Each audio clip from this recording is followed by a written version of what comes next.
And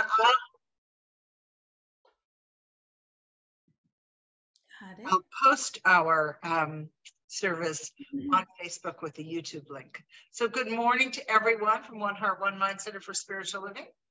And I would like to kick off our service by welcoming Ira and Julia. They're going to start us off with some music here. Good morning. Good morning. Yeah.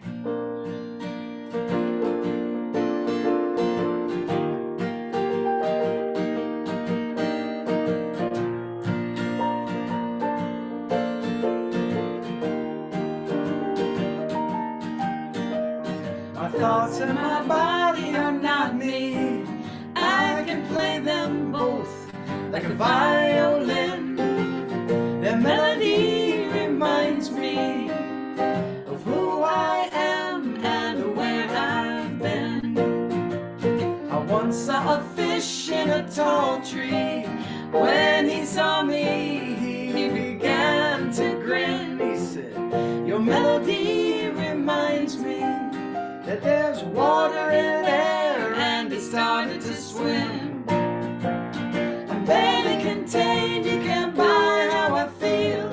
I give it away on a bright summer day with the colors of fall. I'm all things at once and I'm nothing at all. Now I used to think power was outside, and that strength was just a muscle show. But strength follows through from the inside. I can bench press the world by just letting go. I once saw a rose in an old book. When she saw me, she began to grin. She said, your melody reminds me of happier times, and she blossomed again. I'm barely contained, you can't buy how I feel. I give it away on a bright summer day with the colors of fall. I'm all things at once and I'm nothing at all. Now breathing is more than a pastime. It's a fine line, and you can't hold on. Laughing is healing and loving. It's really a wind chime. It's a song.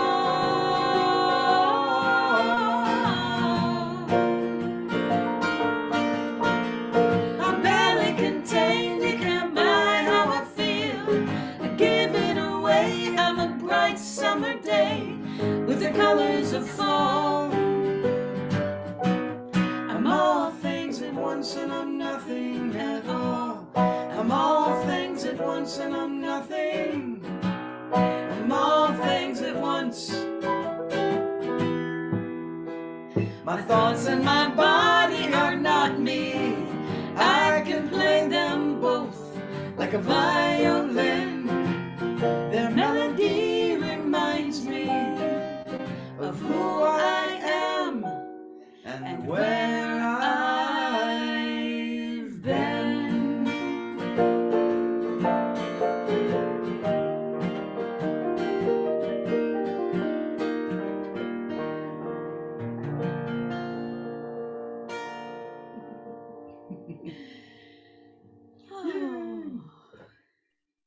Oh, that was absolutely beautiful. Did you write that? We did, yeah. That was lovely. You know what? It has a little bit of a flavor of the Beatles in it. We say we can't, to say that we're not influenced by the Beatles would be absurd. Yes.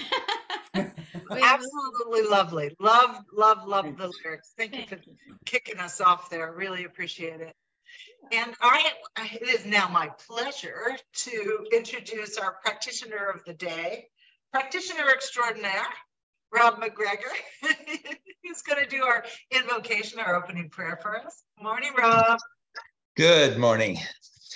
All right, so I invite you, if you are so inclined, to kick back, sit back just a bit, close your eyes if you'd like, and just feel the goodness that is here. Feel the goodness that is in your room. Feel the goodness that we share together. Feel the God that is everywhere and the God that is you. And as you feel that, just revel in the opportunity, revel in the just outstanding possibilities before us, because coming up this hour, we have the opportunity to get closer to each other, to get closer to the truth of our lives. And the truth of our lives always feels good because it's always the goodness of God. Thank you, God, for the wonder that we get to participate in today. I am so grateful. I release my word, and together we say, and so it is.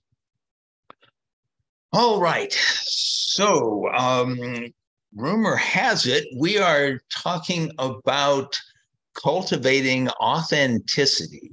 And forgive me for my take on this, which is going to be different than anybody else's, but what are you going to do?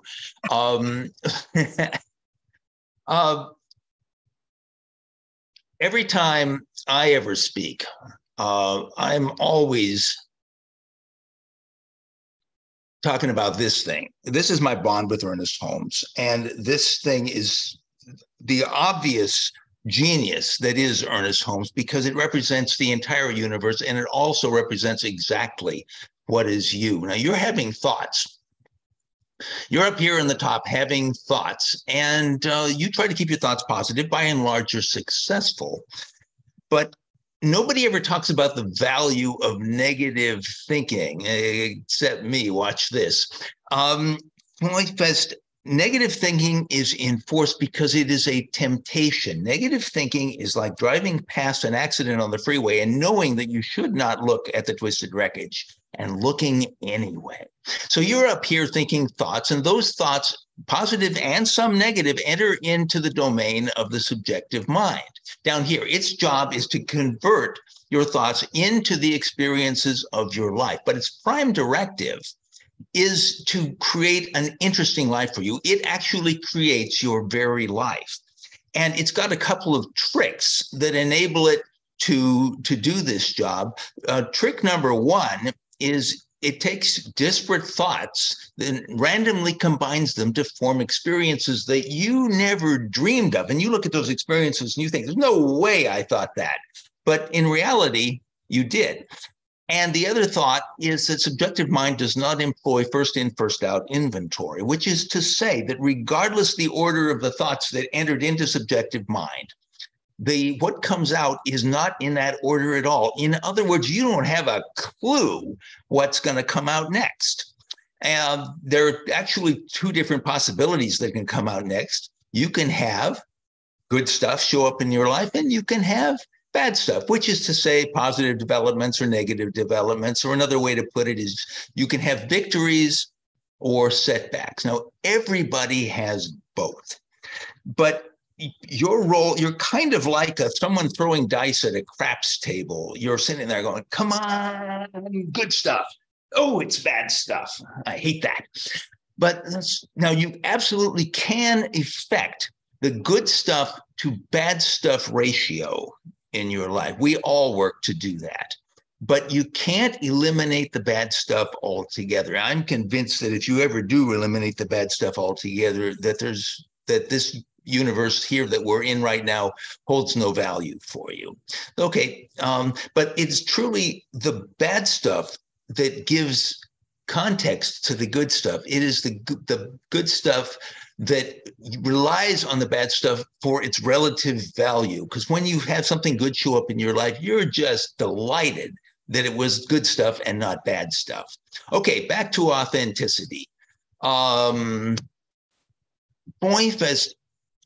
the authenticity is basically being honest, totally open with how you feel about things, in my way of thinking. Our lives are basically cavalcades of experiences, both good and bad, that makes your life exciting. Now, if life is too exciting, it gets terrifying. If life isn't exciting enough, it gets boring. But if you get the excitement level just right, if you fine tune it with our spiritual practices, then you have a fun life. And that's what we're all shooting for. Everyone experiences victories and setbacks, but the way that the stuff shows up in your life is actually a continuum. It's not a binary thing. And so you have everything from really, really good stuff all the way to really, really bad stuff. And it all happens to us. We're always somewhere on this continuum. But when you have stuff that is really a significant experience and you're able to share it, therein, in my way of thinking, lies the authenticity. Now, Yvonne likes to share with us the sheer joy that she experiences when she's watching her dog Siri, and she just loves feeling that joy, and she loves going out and experiencing her neighbors. Often when she's walking Siri seems to have a lot to do with the things that happen in her life. Marcia has shared with us the event of the theft of her wallet, and you could tell by watching her that event really, really stung. For myself, I had 2.5 years ago, my wife at the time stopped telling me she loved me. And to this day, I still love her and probably always will. It makes me sad to think about that. 4 days ago, Michelle was sharing, and when she was eulogizing Leslie, that about things that you generally hear, things like, well, we're celebrating their life, and also that the fact that they are in a good place now, we are congratulating them for being in a better place.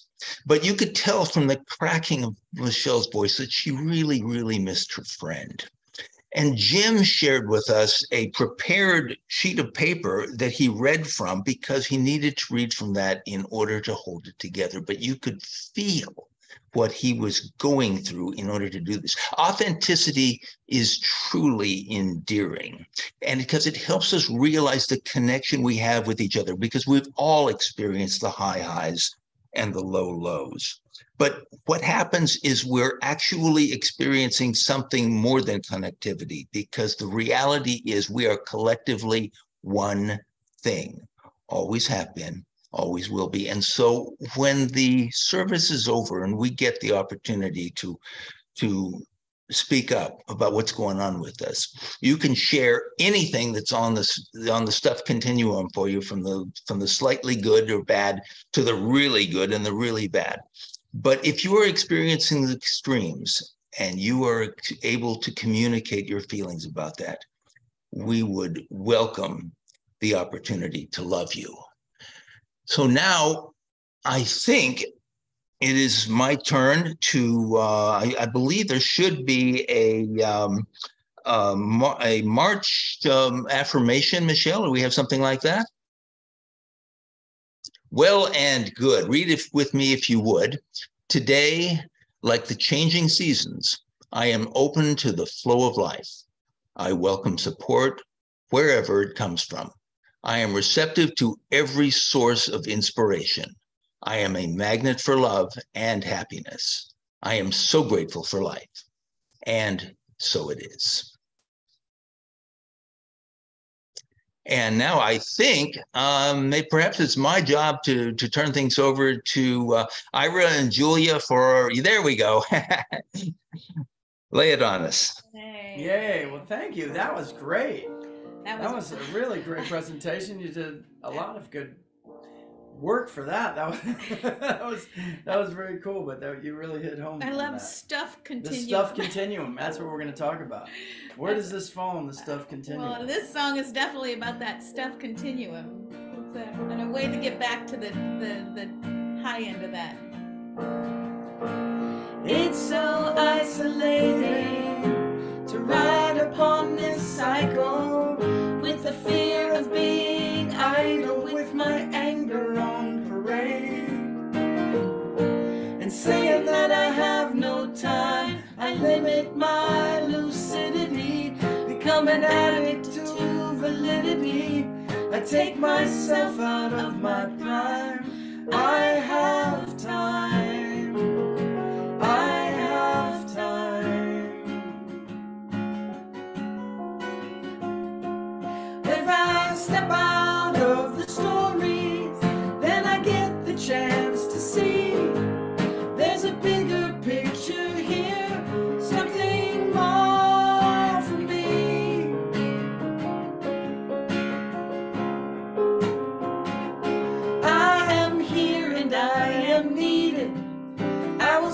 up and be greeted by what comes my way.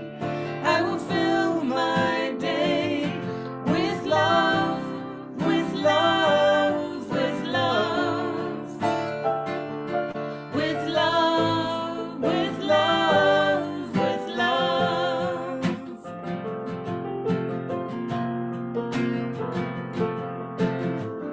Always justifying my existence, always chained to my reactions. In a moment of resistance, I might get some satisfaction. And saying that there's not enough, I'm holding on to scarcity, clinging to adversity, as if I've got it rough. I have enough. I am enough. If I step out of the story, then I get the chance to see there's a bigger picture here, something more than me.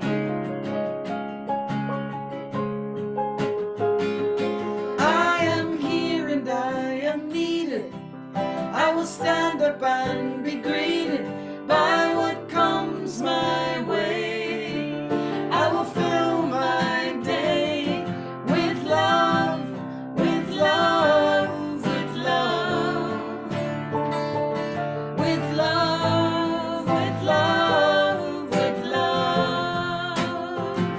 with love, with love, with love, with love, with love, with love. I am here and I am needed. I will stand up and be greeted. I am here and I am needed.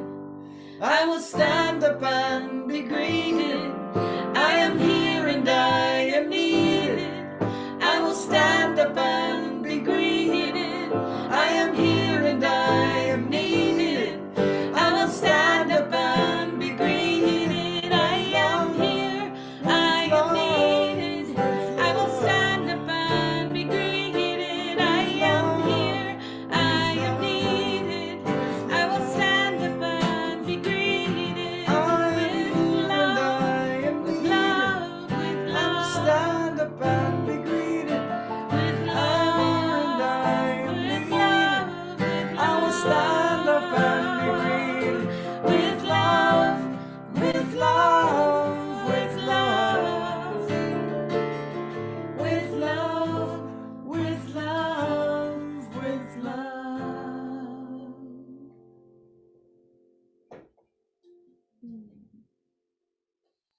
Oh, that was beautiful. Just beautiful. Thank you so much. Really filled me up, and I was singing along. Yeah. And I just have to acknowledge the synchronicity of everything that has, all of the songs, what Rob said. Thank you for that, Rob. That was so It was amazing. true.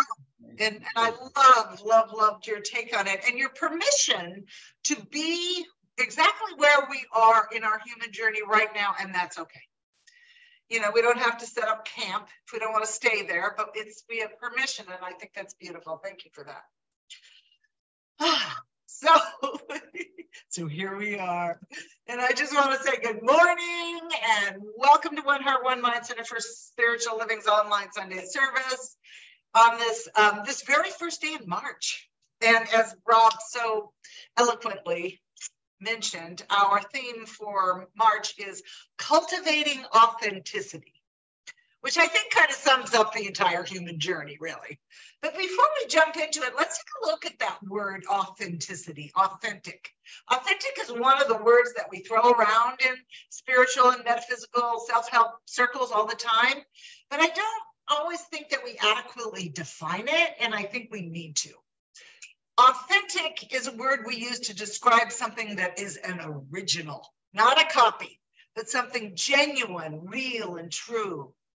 And then that makes authenticity the quality of being authentic, real, and true. And when we apply authenticity to the human experience, it means that each of us is an original, that we each come into this life as these unique, authentic expressions of source energy, God, spirit, whatever word you use to describe that universal creative presence. We are authentic because each of us is endowed with our own unique essence. Even though we're expressions of the one life God, we individualize that life, you know, and each of our lives is just this beautiful, unique expression. Ernest Holmes, our founder, called it multiplicity from unity, meaning that we are all expressed from the same source and we all use the same creative law, and the divine presence never repeats itself. So we're all these different results, if you will, of that creative impulse of God. You know, we're each unique and authentic expressions of this one universal presence that we're part of. So creating authenticity speaks to the process. As I said, I think authenticity kind of expresses the entire human process. I think it speaks to the process of individual human beings unfolding and revealing more and more of their individual and authentic nature. Kind of like a flower blooming, you know, opening up more and more of its beautiful essence. We've all watched roses unfold and until you can see the center of of the flower, those little beautiful little yellow stamens, I think they're called. So cultivating authenticity is our journey of becoming more of who we are, you know, beyond any external identifiers. And I know that Julia and Ira spoke about this in their first song, you know, beyond our gender, our age, our ethnicity, our economic status, our education, or anything else. And if we are not any of these external identifiers, then who are we? And what makes us authentic? You know, I love the way that Michael Singer, who I just adore, he's such a fabulous teacher, he wrote about this in his book, The Untethered Soul. And this quote is so perfect for what we're getting at today. So I was just going to read it to you. He wrote, "As you go deeper into yourself, you will naturally come to realize that there's an aspect of your being that is always there and never changes. This is the root self he calls it.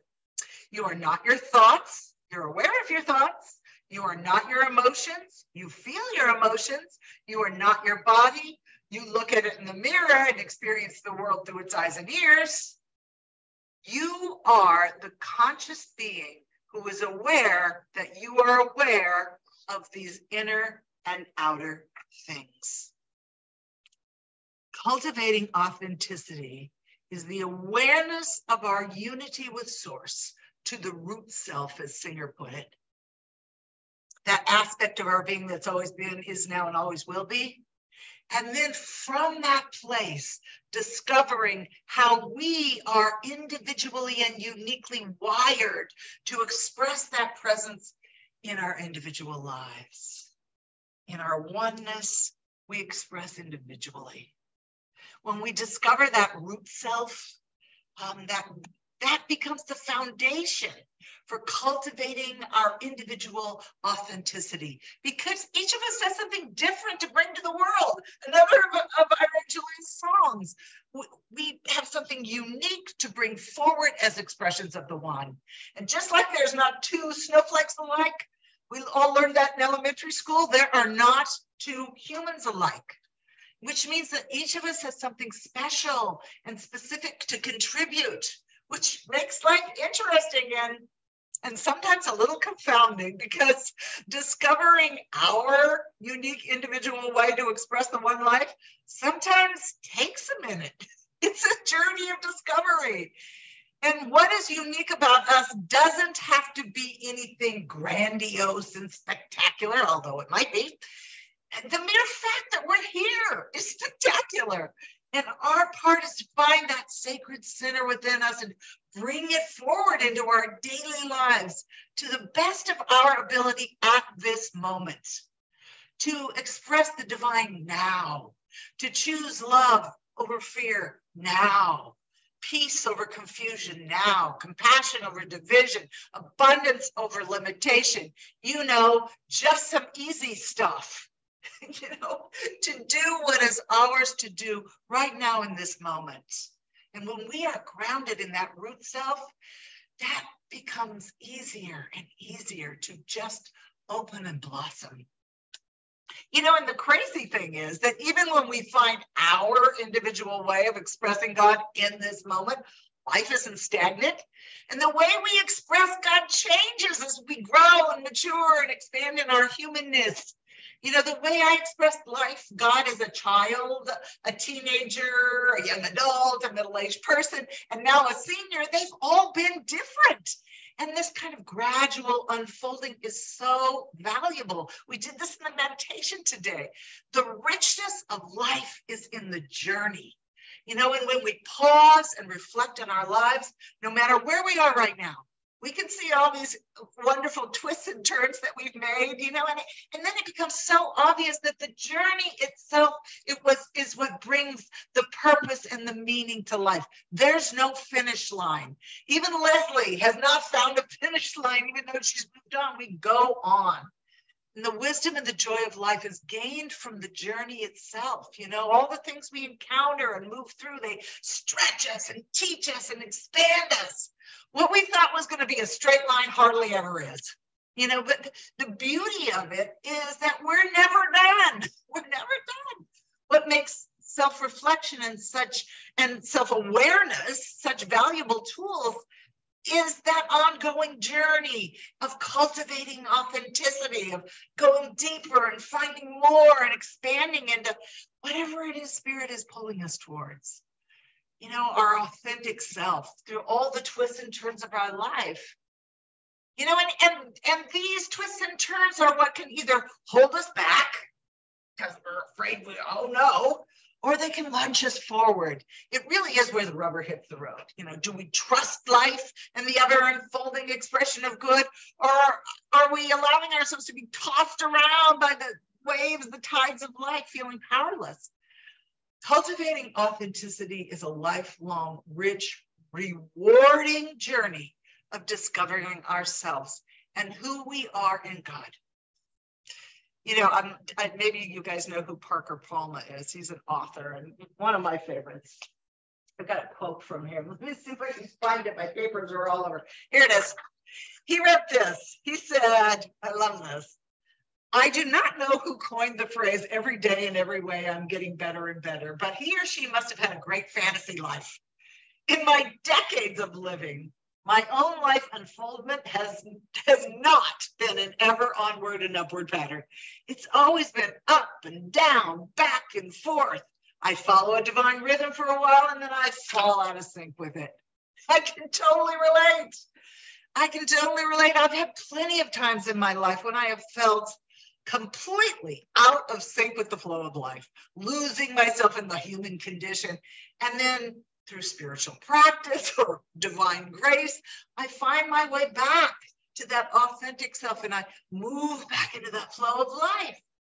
But, you know, whenever I go through anything, I'm always better for having walked through the challenging time. You know, it's the contrast, and Rob spoke to this, it's the contrast of life that reveals the truth of life. If I see life through my connectedness to the presence of good, to the presence of God, to the presence of infinite love, I'm empowered. I'm empowered to walk through just about anything. Actually, anything, not just about. The other day, I was watching a reporter.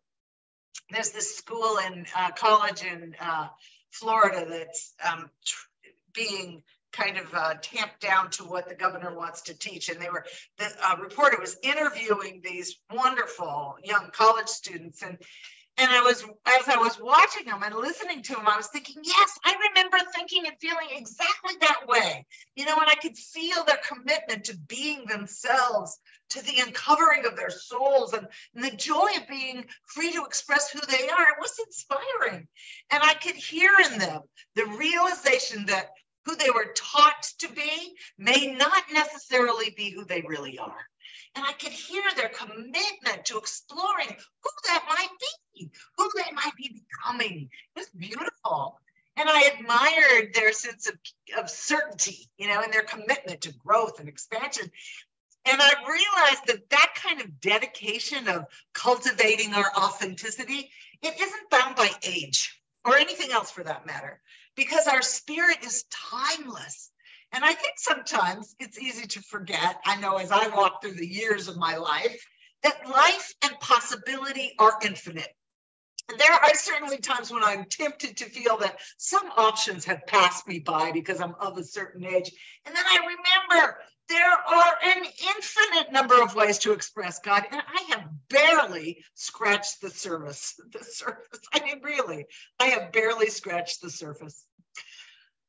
So unless you're a newborn, you've probably discovered that over the course of your life, you've been enculturated, you've been shaped, and often defined by your experiences, by the common culture, by what you learned from your parents and family and teachers and peers. And you might even still be dragging some of that stuff. There's that great word that Rob gave us, some of that stuff around with you, the baggage of your brokenness or your not enough-ness or whatever limitations you've bought into. There's all kinds of repetitive patterns that might not be serving you anymore, if they ever did. And you might have picked up the notion that the outside world gets to define who you are. But as metaphysicians, we know that's backwards, especially as we cultivate our authenticity. You know, when we begin to understand that it's our consciousness that runs the show. St. Paul said, be ye transformed by the renewing of your mind. He didn't say by the renewing of your bank account, the renewing of your relationships, or the renewing of your jobs. We're transformed and we're made whole by the renewing of a mind and a heart that's grounded and connected to the authentic self. And my experience is this is more a process of kind of peeling away the old and allowing the beautiful flower that wants to bloom, peeling away of the old to reveal what's there, you know?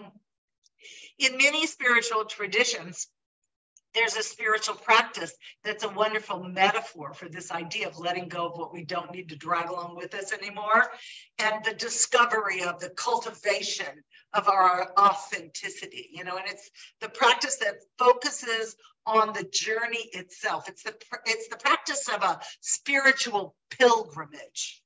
And Christianity, Buddhism, Hinduism, Islam, Judaism, and so many other traditions all encourage the practice of making a pilgrimage.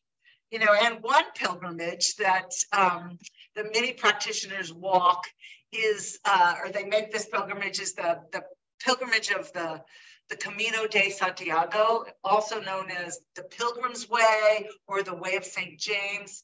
Shirley MacLaine made it popular a few years ago, several years ago probably, when she walked the Camino, and then she wrote a book called The Camino. You might remember it.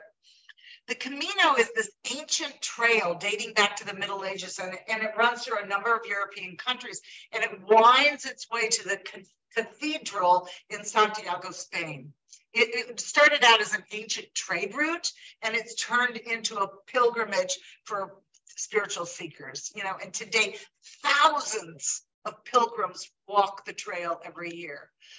But today, for most people, it's not about reaching the cathedral in Santiago at all. It's about the experience of the journey, to find some part of themselves that they've lost touch with or never really experienced in the first place. It takes about a month to walk the trail for most people. And during this time, people tend to experience a desire to let go of the items many of the items that they brought with them, you know, things that they discover they don't need or want, you know, they don't want to carry along during the rest of the journey.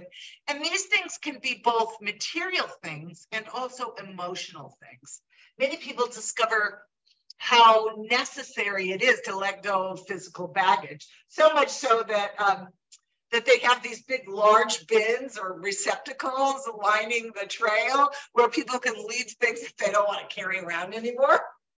But the metaphor for us, the lesson of the Camino, without ever having to make the physical journey itself, is a rich one. You know, we don't have to carry the physical heavy backpack to get the lesson here. You know, we can use the idea as we move through our daily life, because many of us, and I include myself in this, carry emotional baggage.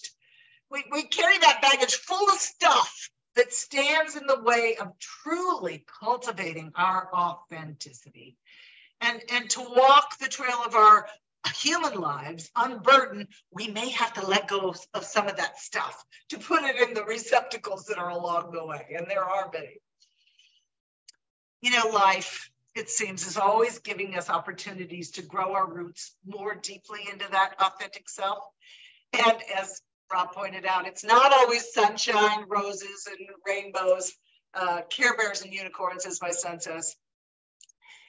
That it isn't always an experience of the highest that brings us those moments when we really get opportunities to grow. I read this quote from John Wayne, of all people. Where is it? It's funny. It's, let's see, I can't find it. Oh, here we go. John Wayne said, tomorrow comes in at midnight, very clean. It's perfect when it arrives, and it puts itself in our hands and hopes we've learned something from yesterday. So, you know, as we move through life, we learn that, you know what, I don't need to drag that along behind me. We've learned from our pilgrimage through life what baggage we need to let go of, and what baggage is keeping us from diving more firmly into that authentic source. One more story I want to tell. It's a good one. Once upon a time. I'll find this one as well. This is a good one. Once upon a time, here it is. Once upon a time, there was a master wood carver. I'm going to kind of paraphrase. And he was commissioned to carve a bell stand of precious wood for the prince. And I'm assuming that a bell stand was like a pedestal where a bell would sit. I don't think we have a lot of bell stands today. And when the stand was finished, everyone who saw it was astounded. They couldn't believe how beautiful it was. And they were awed at its beauty. And they said that it must be the work of spirits. And when the prince saw it, he asked the master carver, "What's your secret?" And the master carver replied, "I'm only a workman. I got no secret. But there is this," he went on, "when I began to think about the work that you commanded, I guarded my spirit and I didn't expend it on any trivial things. I fasted in mind and body in order to set my heart at rest. And after 3 days of fasting, I'd forgotten all about profit and success. And after 5 days, I'd forgotten about praise and criticism. And after 7 days, I'd forgotten my body with all of its limbs. By this time, all thought of your highness and the court had faded away. All that might distract me from the work had vanished, and I was collected in one single thought of the bell stand. And then I went to the forest to see the trees in their own natural state. And when the right tree appeared before my eyes, the bell stand also appeared in it clearly, beyond doubt. All I had to do was put forth my hands and begin." Oh, I love that. What a beautiful metaphor. What a beautiful call to empty our mind and our hearts of everything we think we know, of who we think we are, and what we think we must do, and to sit in that authenticity of God. And it's here in that place of peace and poise and perfection, as Ernest Holmes often put it. It's here that we discover that which we are, which we are called, which we are invited to express in our human journey. It's here that we find that. So I just want to leave this with you, this idea to contemplate this week. What if, as you move through your daily life, you imagine every day as a spiritual pilgrimage, leaving behind anything that no longer serves you, anything that you've discovered weighs you down, and embrace every moment as if it was created just for you, for the expansion of your soul, for the unfolding of your flower. What if we all embraced every day as a sacred journey, a series of moments to be present with our authentic self? What if we did that?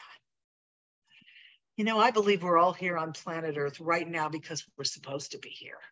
And what I've seen and experienced, what metaphysicians and master teachers have said for thousands of years, and what science is uncovering more and more of every day, is this universe is intelligent and ordered and on purpose, which means that there is purpose and meaning to our existence. And what a magnificent journey we're on, that we get to discover what that means for us as individual and unique expressions of love. You know, and while we may get tired from time to time when, as they say, the grit and the dust of the journey can get us down, we're not alone in our human endeavor. We're not alone in just let to be. We are always with the one, and we are charged with bringing heaven to earth. What a blessing. So let's pray. So I know that all there is God, all there is spirit, all there is life, all there is this goodness of richness, and we are in it, as it, by it. It is us. And so I speak my word for and about each and every person that is on this call, and each and every person who is within the sound of my voice and beyond, that all beings are part of this effortless flow of love, moving in and through and as the goodness, and whatever shows up for us is perfect, inviting us to be exactly who we are meant to be. Love, kindness, compassion, goodness, gratitude, and the expansion of life in all of its beautiful flowering.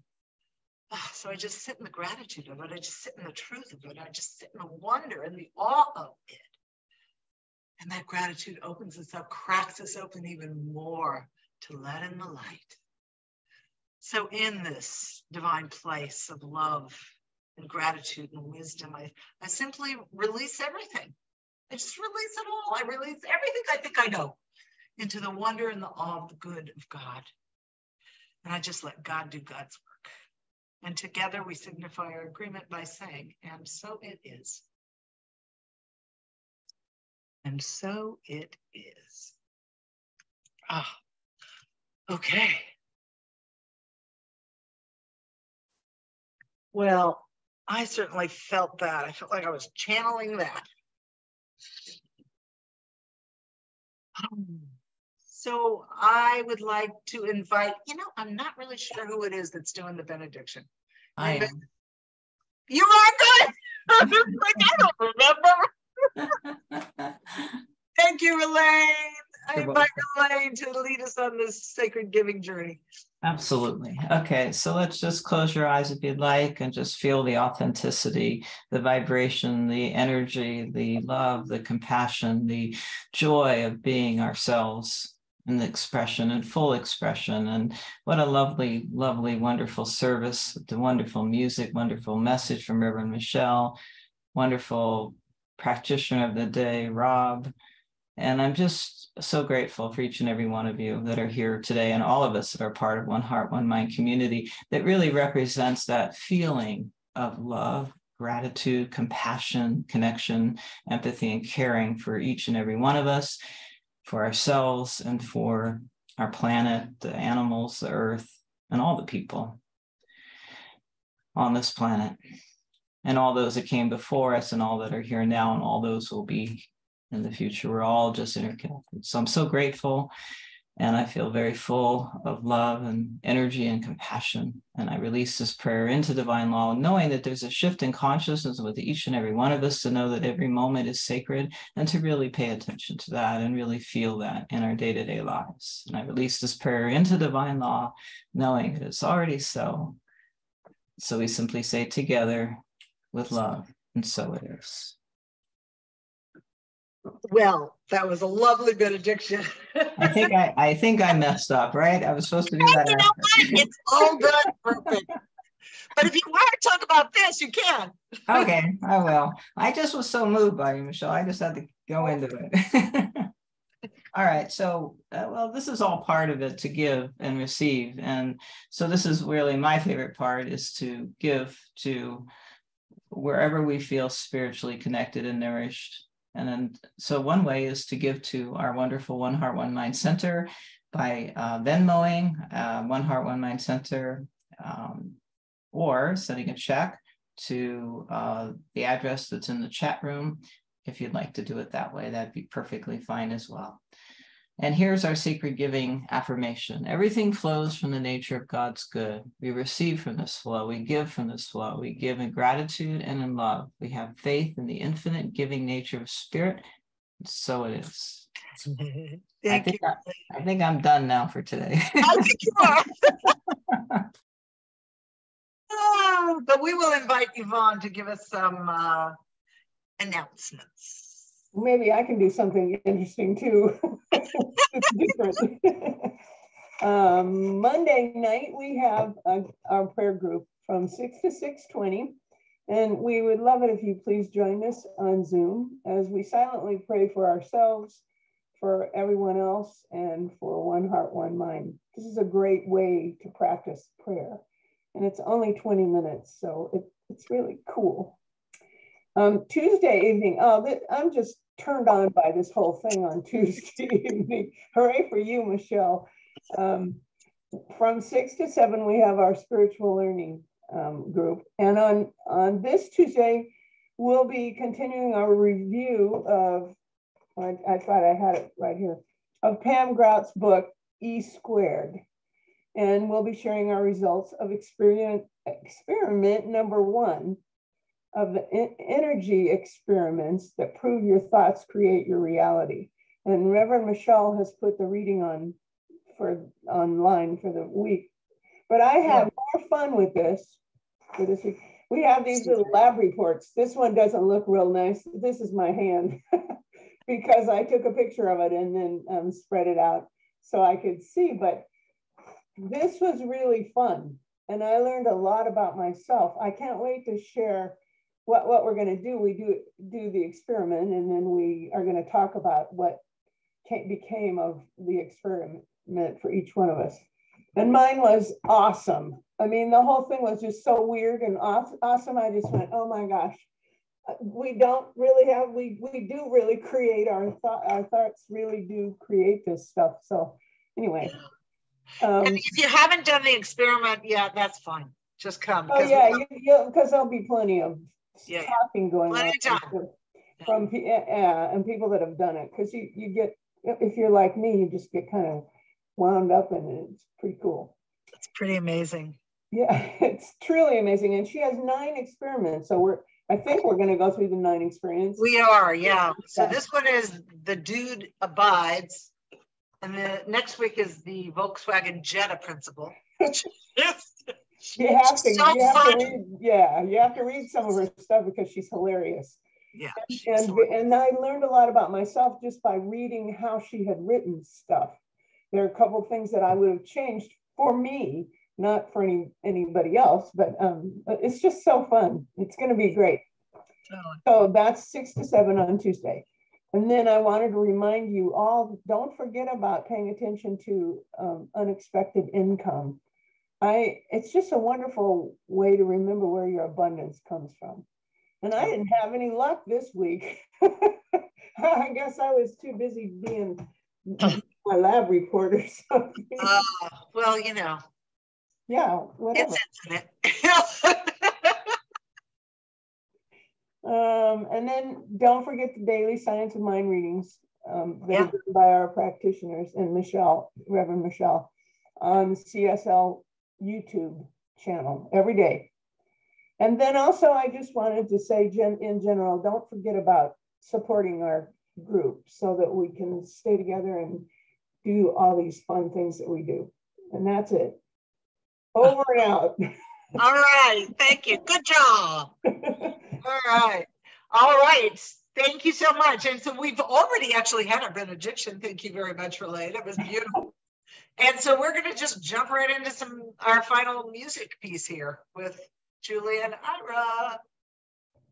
We missed your mom today. I know, she went to a play today, so we were very sad not to have that extra bit of joy. Yeah. Well, tell her that we said hello and that we missed her. We will. We certainly will.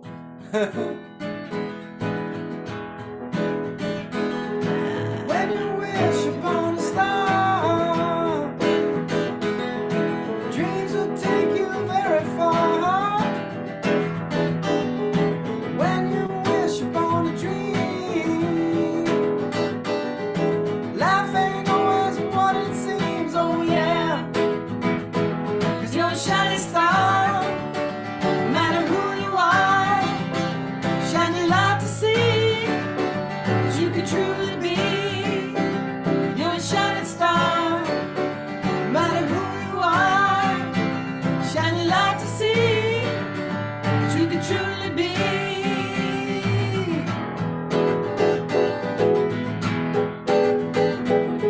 A shining star comes in the view, shines its loving light on you. Gives you strength to carry on. Makes your body big and strong, oh yeah. 'Cause you're a shining star, no matter who you are. Shine your light to see what you can truly be. You're a shining star, no matter who you are. Shine your light to see what you can truly be. Shining star for you to see what your life can truly be. Shining star for you to see what your life can truly be. Oh, shining star, no matter who you are. Shine your light to see what you can truly be. You're a shining star, no matter who you are. Shine your light to see what you can truly be.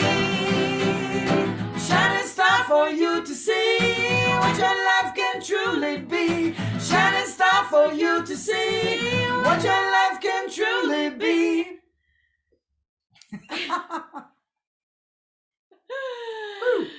Yay. Great song. Oh, thank you so much. Yeah. For everyone for coming to our service. I think we're going to end the official